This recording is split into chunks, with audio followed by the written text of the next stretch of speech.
Everest peak शहर एक खूबसूरत तस्वीर जैसा था। चारों तरफ बर्फ ही बर्फ, रोशनियां जैसे खुशियां बांट रही हों। लेकिन इस चमक दमक के पीछे डर छिपा था। ये डर धीरे धीरे फैल रहा था।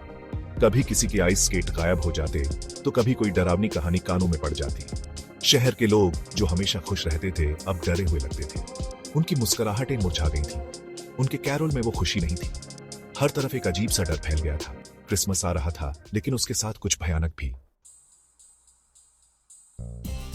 रवि एक 7 साल का मासूम बच्चा क्रिसमस की खुशी का प्रतीक था। उसकी आंखों में चमक और दिल में उम्मीद थी। हर साल की तरह इस साल भी वह सांता क्लॉज के आने का बेसब्री से इंतजार कर रहा था। उसे सांता क्लॉज पर पूरा भरोसा था। उसने अपने छोटे हाथों से सांता को एक प्यारा सा पत्र लिखा, जिसमें उसने अपने दिल की सारी इच्छाएं व्यक्त की। उसने सांता के लिए कुकीज और दूध रखा। उसका दिल उत्साह से भरा हुआ था। हर रात वह सोचता कि सांता आएंगे और उसके लिए उपहार छोड़ जाएंगे। लेकिन कुछ दिनों से रवि को माहौल में एक अजीब सा बदलाव महसूस हो रहा था। उसकी मासूमियत में एक हल्की सी चिंता ने जगह बना ली थी। बड़ों की फुसफुसाहट उसके कानों तक पहुंच रही थी। वे बातें कर रहे थे, लेकिन रवि को समझ नहीं आ रहा था कि वे क्यों इतने चिंतित थे। उसने अपने माँ बाप की आंखों में डर देखा था। वे हमेशा मुस्कुराते थे, लेकिन अब उनकी मुस्कान में एक अजीब सी उदासी थी। यहाँ तक कि रेडियो पर बजने वाले कैरोल भी उदास लग रहे थे। वे गाने जो पहले उसे खुशी देते थे, अब उसे बेचैन कर रहे थे। रवि का बचकाना उत्साह कम होने लगा था और उसकी जगह एक अजीब सी बेचैनी ने ले ली थी। वह समझ नहीं पा रहा था कि यह बदलाव क्यों हो रहा है, लेकिन उसके दिल में एक अजीब सा डर बैठ गया था। अजीबोगरीब घटनाएं होने लगी। पेड़ों से सजावट गायब होने लगी। बर्फ में पैरों के निशान दिखाई दे दे जो कहीं नहीं जाते थे। अजीब सी फुसफुसाहट चिमनी से आती हुई लगती थी। रवि का छोटा सा शहर बदल रहा था, और बुरी तरह। एक ठंडी रात रवि ने अपनी खिड़की के बाहर एक परछाई देखी। लाल रंग के कपड़ों में एक लंबा पतला सा आकार, लेकिन वो अजीब तरह से हिल रहा था। उसका सर उल्लू की तरह इधर उधर घूम रहा था। डर, ठंडा और चुभन भरा रवि के दिल में घर कर गया। शहर के बुजुर्ग, उनके चेहरे पर चिंता की लकीरें टाउन हॉल की टिमटिमाती रोशनी में इकट्ठा हुए। वे एक गहरी चिंता में डूबे हुए थे, जैसे कि कोई पुरानी भयानक यादें उन्हें सताने लगी हों। उनके चेहरे पर झुर्रियों के साथ साथ एक अनकही कहानी भी थी, जो पीढ़ियों से चली आ रही थी। वे धीमी आवाज में एक कहानी सुना रहे थे। यह कहानी उनके बचपन से भी पुरानी थी। एक ऐसी कहानी जो उनके पूर्वजों ने उन्हें सुनाई थी।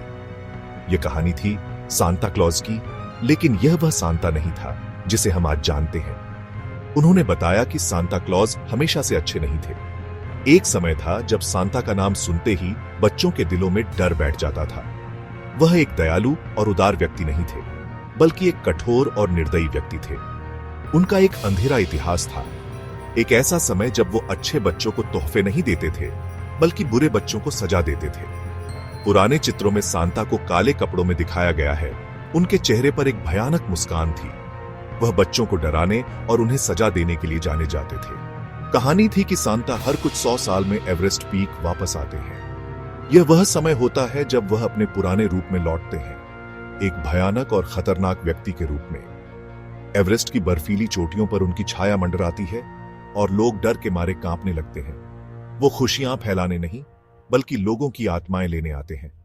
उनकी उपस्थिति से ही वातावरण में एक अजीब सी ठंडक फैल जाती है। लोग अपने घरों में छिप जाते हैं, दरवाजे और खिड़कियां बंद कर लेते हैं, ताकि सांता की बुरी नजर उन पर न पड़े। बुजुर्गों का मानना था कि ये उन्हीं सालों में से एक था। वे एक दूसरे से फुसफुसाकर बात कर रहे थे। उनकी आवाजों में डर और चिंता साफ झलक रही थी। वे जानते थे कि सांता का यह रूप कितना खतरनाक हो सकता है। उनकी फुसफुसाहट निराशा से भरी थी। वे जानते थे कि इस बार सांता को रोकना आसान नहीं होगा। उनकी आंखों में एक अजीब सी चमक थी, जैसे कि वे किसी भयानक घटना की प्रतीक्षा कर रहे हों। उनकी उम्मीद चिमनी में मध्यम होती आग की तरह खत्म होती जा रही थी। जैसे जैसे आग की लपटें धीमी हो रही थीं, वैसे वैसे उनकी उम्मीदें भी बुझती जा रही थीं। वे जानते थे कि इस बार का सामना करना बहुत मुश्किल होगा और शायद वे इस बार बच नहीं पाएंगे। क्रिसमस की पूर्व संध्या आ गई। ताजी बर्फ की सफेद चादर ओढ़े हुए शहर सन्न था। रवि, जिसकी मासूमियत की जगह एक भयानक एहसास ने ले ली थी, अपने कमरे में अकेला बैठा था। वह अपने टेडी बियर को कस के पकड़े हुए था, जो इस डरावनी दुनिया में उसका एकमात्र सहारा था। अचानक छत से एक जोरदार आवाज आई। उसके कमरे के बाहर लकड़ी के फर्श पर किसी के चलने की आवाज आई। रवि की रूह कांप गई। वह जानता था, एक बच्चे के भयानक अनुमान से, कि उसके लिए कौन आ रहा है। दरवाजा धीरे से खुला और सामने वो खड़ा था। दरवाजे की चरमराहट ने पूरे माहौल को और भी डरावना बना दिया था। रवि ने अपने दिल की धड़कन को तेज होते हुए महसूस किया, जिसे देखकर रवि की सांस थम गई। उसके बचपन के प्यारे गोल मटोल सांता गायब थे। उसकी जगह एक भयानक और डरावना सांता खड़ा था। रवि की आंखों में डर साफ झलक रहा था। यह सांता लंबा और डरावना था। उसकी आंखें एक अजीब लाल रोशनी से चमक रही थीं। उसकी उपस्थिति ने पूरे कमरे को एक अजीब सी ठंडक से भर दिया था।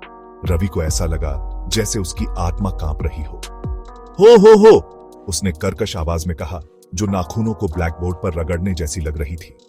उसकी आवाज ने रवि के रोंगटे खड़े कर दिए। वो आवाज इतनी भयानक थी कि रवि के कानों में गूंजने लगी। रवि चिल्लाना चाहता था, भागना चाहता था, लेकिन डर से वो जैसे जम गया था। उसके पैर जैसे जमीन में धंस गए थे। उसकी आंखें उस भयानक सांता पर जमी हुई थीं और उसका शरीर हिलने का नाम नहीं ले रहा था। सांता का हाथ बर्फ जितना ठंडा उसकी तरफ बढ़ा और रवि जान गया कि यह कोई मामूली क्रिसमस की मुलाकात नहीं थी। वो हाथ जैसे उसकी आत्मा को छूने की कोशिश कर रहा था। रवि ने अपनी पूरी ताकत लगाकर खुद को पीछे खींचने की कोशिश की, लेकिन वो हिल भी नहीं पाया। ये कुछ ज्यादा ही भयानक था। रवि ने कभी सोचा भी नहीं था कि उसका सामना ऐसे डरावने सांता से होगा। उसकी आंखों में डर और हैरानी का मिश्रण था। वो जानता था कि यह रात उसकी जिंदगी की सबसे डरावनी रात बनने वाली थी। क्या सांता का दिल पसीज गया, या रवि भी उन बच्चों की तरह बन गया जिनके साथ क्रिसमस की रात को कुछ बुरा हुआ था? जानने के लिए देखते रहिए ट्रू हॉरर स्टोरीज। और भी डरावनी कहानियां आ रही हैं। हमारे चैनल को सब्सक्राइब करना ना भूलें, इस वीडियो को लाइक करें और अपने दोस्तों के साथ शेयर करें। अगर आपकी हिम्मत है तो